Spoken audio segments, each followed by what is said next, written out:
अभी extra I am Shivani Chauhan. इस video में हम लोग देखेंगे क्लास 7th मैथ्स की बुक का चैप्टर 8 कंपेयरिंग क्वांटिटीज़। तो बच्चों से पहले मैंने पूरे 15 आई गेस 20 मिनट की मैंने वीडियो बनाई थी और म्यूट, पूरी वीडियो म्यूट, उसमें वॉइस आई ही नहीं, वॉइस ही नहीं रिकॉर्ड हुई। बहुत गुस्सा आया था मुझे, तो मैं दोबारा से रिकॉर्ड कर रही हूँ इसको। तो स्टार्ट करते हैं। बेसिकली देखिए, इस चैप्टर में हम लोग ना कंपेयर करेंगे क्वांटिटीज को। क्वांटिटीज का क्या मतलब है, कोई भी चीज़ है जैसे कि 10 किलो है, 5 किलो है, तो वो क्वांटिटी है। तो हम लोग कोई किसी भी चीज़ को अगर कंपेयर करना है ना, तो उसकी यूनिट हमेशा सेम होनी चाहिए। जैसे कि आप 1 घंटे को 10 किलो से कंपेयर नहीं कर सकते हैं। आप 10 ग्राम को 1 केजी से कंपेयर नहीं कर सकते। आपको केजी को ग्राम में या फिर ग्राम को केजी में कन्वर्ट करना पड़ेगा। तो इसलिए हम लोग क्या करते हैं, कन्वर्ट करते हैं यूनिट्स को। एक मतलब यूनिट सेम होनी चाहिए। कोई भी चीज़ अगर आपको कंपेयर करनी है तो उसकी यूनिट सेम होनी चाहिए। इतना आ गया। रेशियो क्या होता है, देखिए रेशियो क्या है, इस तरीके से होता है जैसे कि 5 और ऐसे करके 2 डॉट होते हैं और फिर ये 20 हो गया, तो ये हो गया रेशियो। तो 5:20, या फिर जो 5:20 है इसको आप लोग ऐसे भी लिख सकते हैं 5/20। ठीक है, तो 5/20 या फिर 5:20, इस तरीके से आप इस चीज़ को लिख सकते हैं। तो हमें बोला गया है कि फाइंड द रेशियो ऑफ, ये जो जितने चार हैं ना, 4 चीज़ें हैं, इसका हमें रेशियो निकालना है। तो रेशियो कैसे निकाल सकते हैं हम लोग, क्या है, अब ज़रा देखिए, मैंने आपको क्या बताया था, कोई भी चीज़ का अगर आपको रेशियो निकालना है तो उसकी हमेशा यूनिट सेम होनी चाहिए। जैसे कि यहाँ पे क्या है, ये 5 रुपीज़ है और ये 50 पैसा है। तो या तो आप रुपीज़ को पैसे में चेंज करिए या फिर पैसे को रुपीज़ में चेंज करिए, जैसे भी आप कंफर्टेबल हैं। तो हम लोग क्या कर रहे हैं, मैं यहाँ पे आपको बताऊँगी रुपीज़ को पैसे में चेंज करके। तो देखते हैं, क्योंकि मेरे को वो ज़्यादा इजी लगता है, आपको जो इजी लगता है, अगर दूसरा वे तो आप दूसरा वे कर सकते हैं। तो ए पार्ट में यहाँ पर देख लेते हैं।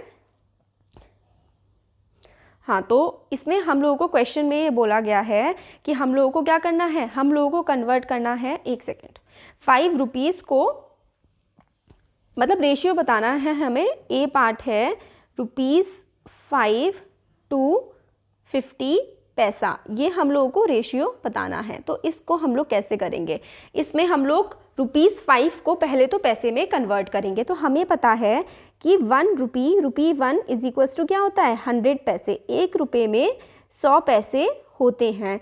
तो अगर 1 रुपये में 100 पैसे होते हैं तो फिर 5 रुपये में कितने पैसे होंगे, 5 रुपये में होंगे 100 × 5, यानी कि 500 पैसे होंगे 5 रुपीज़ में। तो 500 पैसे होंगे 5 रुपीज़ में। अब हमें क्या निकालना है, रेशियो निकालना है, क्योंकि देखिए हमने ₹5 को किस में चेंज कर लिया, पैसे में चेंज कर लिया, और दूसरे वाला भी क्या था, पैसा था। रेशियो निकालने के लिए हमें किसी भी चीज़ की यूनिट सेम करनी होती है। यूनिट वो होती है जो उसके मतलब हमें बताता है कि क्या है, 5 क्या है। 5 हमें समझ नहीं आया ना कि किस 5 कैट्स के बारे में बात कर रहे हैं, 5 पेन के बारे में बात कर रहे हैं, नहीं पता ना, तो हम यहाँ पर 5 रुपीज़ के बारे में बात कर रहे हैं। अब रुपीज़ और पैसे का हम लोगों को रेशियो बताना था, तो हमने क्या किया, रुपीज़ को भी पैसे में कन्वर्ट कर दिया। तो रेशियो क्या करेंगे, जो आगे लिखा होता है ना उसको हम आगे लिखते हैं, और रेशियो की जगह ऐसे 2 डॉट लगाते हैं, और यहाँ पर क्या है 50। तो बट ये तो पैसा था और ये रुपी था, है ना। अब हमने क्या किया, हमने 5 रुपीज़ को पैसे में चेंज कर दिया। तो इस 5 की जगह अब मैं लिख दूंगी 500 पैसा, और ये इधर वाला भी क्या है, ये भी क्या है, पैसा है। अब इस रेशियो के को हम लोग ऐसे लिख सकते हैं, 500 रेशियो की जगह हम ऐसे अपॉन 50।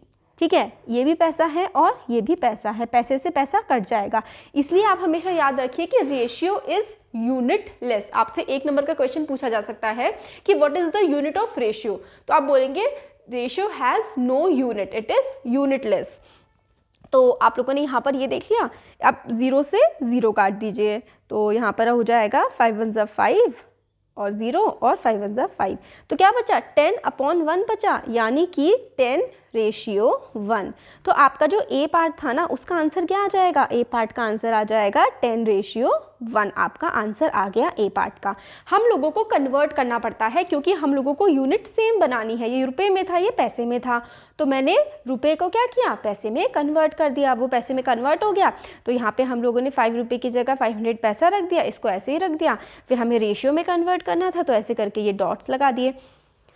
अब 5 रुपी टू 50 पैसा, 5 रुपी टू 50 पैसा ये करना था ना, तो 5 रुपी की जगह 500 और इस तरीके से हम लोगों ने कर दिया। तो ए पार्ट हो गया हमारा। अब हम देख लेते हैं बी पार्ट। तो भाई बी पार्ट में हम लोगों को बोला गया है कि 15 kg का रेशियो 15 kg टू 200 ग्राम, 210 ग्राम। हमारा क्वेश्चन है कि 15 kg का रेशियो हमें बताना है 210 ग्राम से। अब यहाँ पर ज़रा देखिए कि ये तो kg है और ये क्या है, ये ग्राम है। अब kg और ग्राम है ना, तो हम लोगों को क्या करना पड़ेगा, यूनिट चेंज करनी पड़ेगी। तो हम क्या करेंगे कि kg को ग्राम में कन्वर्ट कर देंगे। अब kg को ग्राम में कैसे कन्वर्ट करेंगे, तो ऐसा करते हैं, देखिए 1 kg इज इक्वल्स टू होता है 1000 ग्राम। होपफुली आप लोगों को ये चीज़ आता होगा, है ना। यूनिट कन्वर्जन में जैसे कि मैंने पहले के वीडियोस में भी बताया है कि kilo, hecto, deca, metre, deci, centi, milli, इस तरीके से हम लोग करते हैं। तो आप फिलहाल यहाँ पे ये याद रख लीजिए कि 1 kg इज इक्वल्स टू 1000 ग्राम होता है। ये आप लोगों ने याद रखना है कि 1 kg में 1000 ग्राम होते हैं। अब अगर 1 kg में 1000 ग्राम होते हैं तो भाई आप बताइए कि 15 kg में कितने होंगे, कितने ग्राम होंगे। 15 kg में तो होंगे 15 इंटू 1000 ग्राम, यानी कि 15 kg में कितने ग्राम होंगे, 15 kg में होंगे 15,000 ग्राम। अब बस आप लोगों ने रेशियो निकाल देना है। तो रेशियो यहाँ पर हमारा आएगा 15 kg, है ना, और ऐसे करके रेशियो का साइन लगाइए 210 ग्राम, राइट। अब 15 kg की जगह आप लोग लिख लीजिए 1500 ग्राम, रेशियो 210 ग्राम।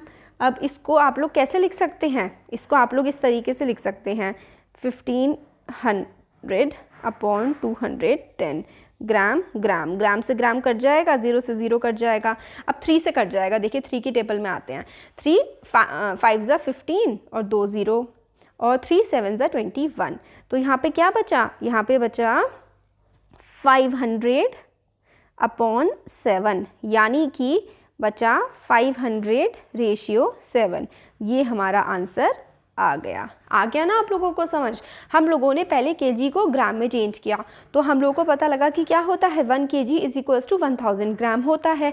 तो 15 kg इज इक्वल्स टू क्या हो जाएगा, 15,000 ग्राम हो जाएगा। फिर हम लोगों को रेशियो निकालना था, तो आगे वाला आगे आता है, फिर पीछे वाला पीछे, यानी कि इस तरीके से जब अपॉन में लिखते हैं तो आगे वाला ऊपर, पीछे वाला नीचे, फिर काट दोगे जो कट रहा है, और हमारा 500 रेशियो 7 आंसर आ जाएगा। तो सेकेंड पार्ट हो गया। अब थर्ड पार्ट देख लेते हैं। थर्ड पार्ट में हम लोगों को बोला गया है कि 30 डेज 30 दिन, 30 days to 36 hours, 30 days to 36 hours का रेशियो हम लोगों को निकाल करके बताना है। तो अब यहाँ पे डेज हैं, यहाँ पे आवर्स हैं, तो यूनिट तो अलग अलग है, हमें सेम करनी पड़ेगी। तो एक दिन में कितने घंटे होते हैं, 1 day is equals to 24 hours होते हैं, है ना। एक दिन में 24 आवर्स होते हैं, 1 day is equals to 24 hours.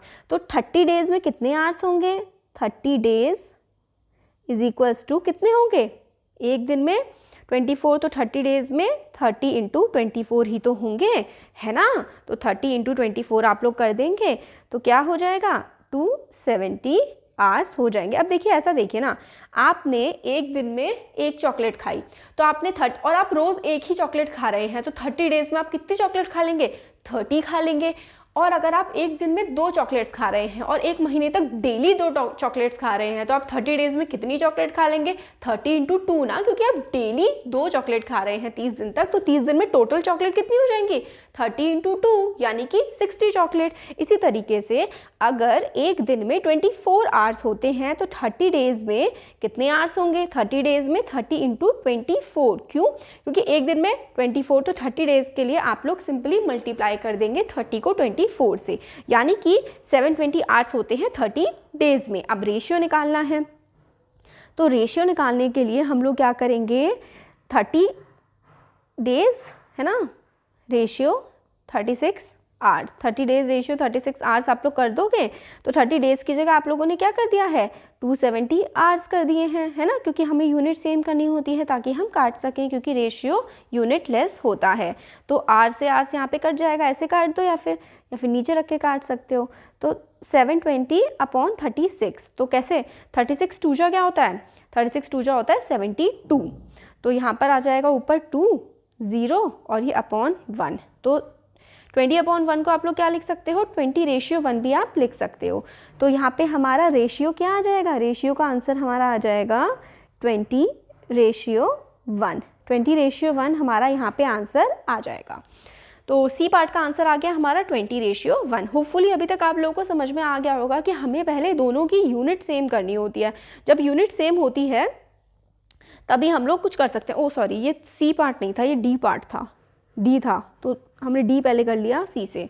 तो पहले डी पार्ट कर लिया, अब सी देख लेते हैं। आ गया ना इतना समझ आपको, तो आप सी पार्ट देख लेते हैं। चलिए, सी पार्ट में हम लोगों को बोला गया है 9 metre to 27 centimetre. 9 metre to 27 centimetre का रेशियो निकालना है।